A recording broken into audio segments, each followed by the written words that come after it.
Welcome to Wisdom 828, where we're dedicated to stamping out spiritual malnutrition one episode at a time. I'm Bob Buchanan. Who are you who are so wise? Now, I'm not really a fan of soccer, but like most of us, I suppose, I had a mild interest in the progress of the U.S. women's soccer team during the FIFA World Cup competition in France just about a month ago. The team won 3 championship titles, and they were aiming at a 4th. And they did win. They beat the UEFA Women's Euro champions, the Netherlands, 2-0. Just about 10 days after the win, an article about the U.S. team came out in the Washington Times, and it caught my eye. The title, actually, read, U.S. women's team's goalie blasts Christian player Hinkle as homophobic. Now, I had no idea who Hinkle was, but evidently she was a Christian. And the article involves some tweets. Never a good place to go for information. Between Ashlyn Harris, a goalkeeper for the U.S. women's team, and Obianuju Eko Cha, I believe is how you pronounce her name, from the philanthropic organization Culture of Life in Africa. Obianuju, simply known as Uju, isn't a member of the women's team, but she tweeted that the winning U.S. team was not a very welcoming place for Christians, and she referenced the Hinkle case. Well, Ms. Harris tweeted a response that took aim at Hinkle, even though she was not engaged in the Twitter combat with anyone. In her response to Uju, Ashley Harris said, Hinkle, our team is about inclusion. Your religion was never the problem. The problem is your intolerance and your homophobic attitudes. You don't belong in a sport that aims to unite and bring people together. You would never fit into our pack and what this team stands for. Don't you dare say our team is not a welcoming place for Christians. You weren't around long enough to know what this team stood for. Well, I've never heard of any of these women, much less Hinkle, and so I had to do a bit more digging to find out what the tweet war was all about. Ashlyn Harris was this year's goaltender for the U.S. women's soccer team, and she also plays professionally for the Orlando Pride in the National Women's Soccer League. This spring, before the World Cup competition, Ashley announced her engagement to marry team member Ali Krieger later this year, according to a website called Pro Soccer USA and, of course, People magazine. Uju is the founder and president of Culture of Life Africa, an organization dedicated to the promotion and defense of African values of the sanctity of life, the beauty of marriage, the blessings of motherhood, and the dignity of family life. That's from their website. She promotes African women who want to speak about these values, and she's also organized and facilitated many major pro-life conferences and marches for a March for Life rallies in Africa. Now, Jaylene Hinkle is a 26-year-old soccer player, a star for the North Carolina Courage Pro team. She's been called the top left defender in the U.S. game, but not selected for the national team. And Jaylene is a Christian. And here's how the Twitter war of words began. Jaylene was invited to join the 2017 women's soccer team, but she declined the invitation when she learned that the team would be wearing rainbow-colored jerseys to celebrate LGBTQ Pride Month. Valerie Richardson, a reporter for the Washington Times, followed this story, and also Hinkle gave an interview to the 700 Club in May of 2018. And in that interview, she said, I felt so convicted in my spirit that it wasn't my job to wear this jersey. I gave myself 3 days just to seek and to pray and determine what God was asking me to do in this situation. And then she decided to decline the invitation, giving this reason for her decision on Instagram. Quote, this world may change, but Christ and His Word never will. My heart is that as a Christian, we don't begin to throw a temper tantrum over what has been brought into law today, but we become that much more loving, unquote. According to reporter Valerie Richardson, Quote, her revelation that turned down a chance to play for the U.S. team rather than wear the jersey shook the women's soccer world. At a club game last year in Portland, Oregon, she was booed by fans waving rainbow flags, even as her Courage coach and teammates defended her. The newspaper, The Oregonian, quoted the U.S. women's team forward, Jessica McDonald, this way. She said, Hinkle never said anything bad about me. She never said anything bad about anybody. So for people to pass on that kind of judgment on another human being, I think it's the sort of thing that's uncalled for, end quote. Valerie Richardson reported that criticism of Hinkle had been fierce. SB Nation sports writer Kim McCauley called her, quote, a vocal homophobe, while acknowledging that there isn't a better pure tactical fit available than Hinkle. BuzzFeed reporter Molly Hensley Clancy tweeted, quote, let's take a second to think about how Jaylene Hinkle might have missed out on winning a World Cup because she is homophobic, end quote.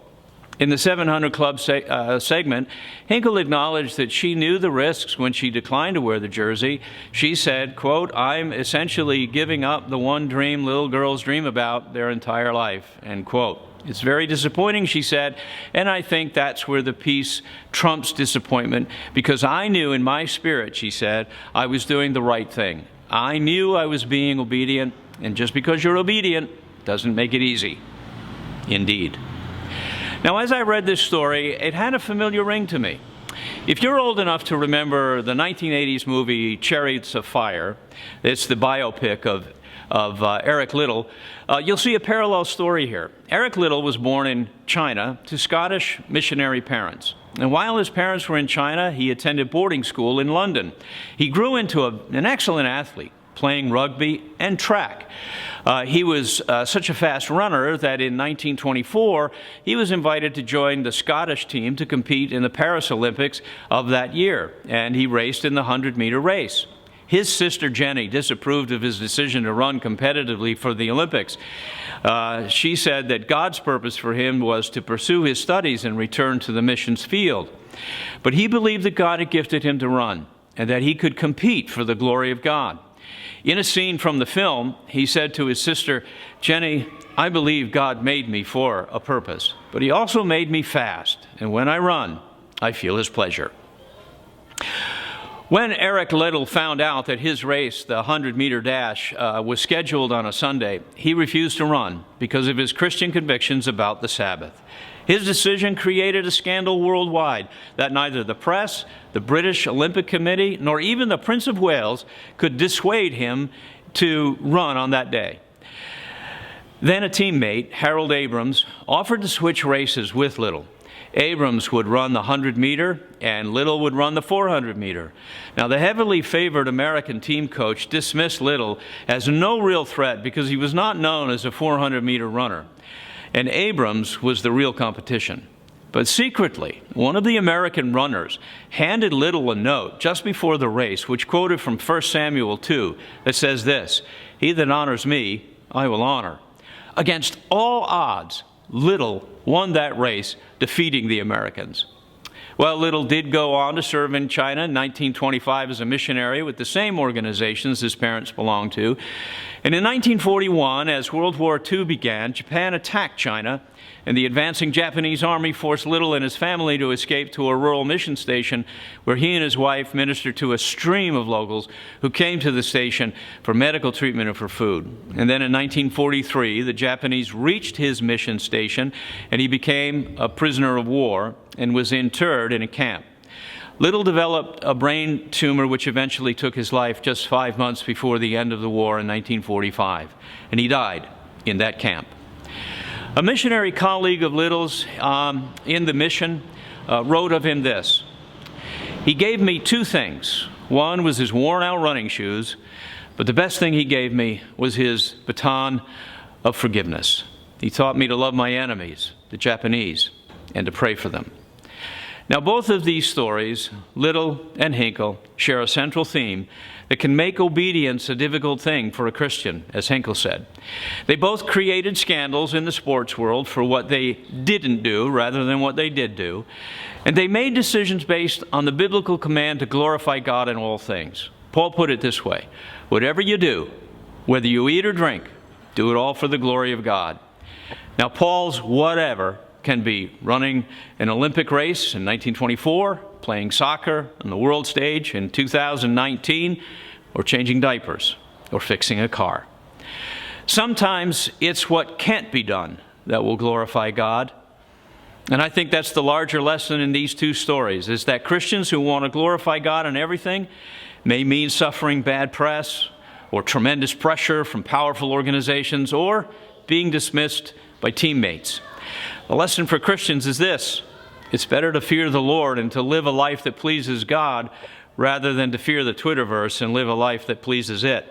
The fear of the Lord is the conscious recognition of God's presence, requiring proper admiration for God's goodness and His severity. The fear of the Lord, far from being a terrorizing thing, is the believer's loving response to God's goodness, knowing that God is good in all the things that He does. The biblical admonition to fear the Lord stands at the very center of biblical spirituality and leads to successful Christian living, even if there is apparent loss. Now, I'm going to close with a few reminders from the Psalms about what the fear of the Lord is. Psalm 34, verse 9 says, "O fear the Lord, you His saints, for those who fear Him have no lack." Psalm 115, verse 11 says, "You who fear the Lord, trust in the Lord. He is their help and their shield." Psalm 115, verse 13 says, "He will bless those who fear the Lord, both the small and the great." And Psalm 118, verse 4 says, "Let those who fear the Lord say, His steadfast love endures forever." Well, there's a lot to think about when making Godward decisions about how to glorify His name. Well, that's all the time we have for today. Special thanks to Steve Dyan, who does fear the Lord, and he is behind the camera making Wisdom 828 fulfill its mission to stamp out spiritual malnutrition one episode at a time. You be of good cheer.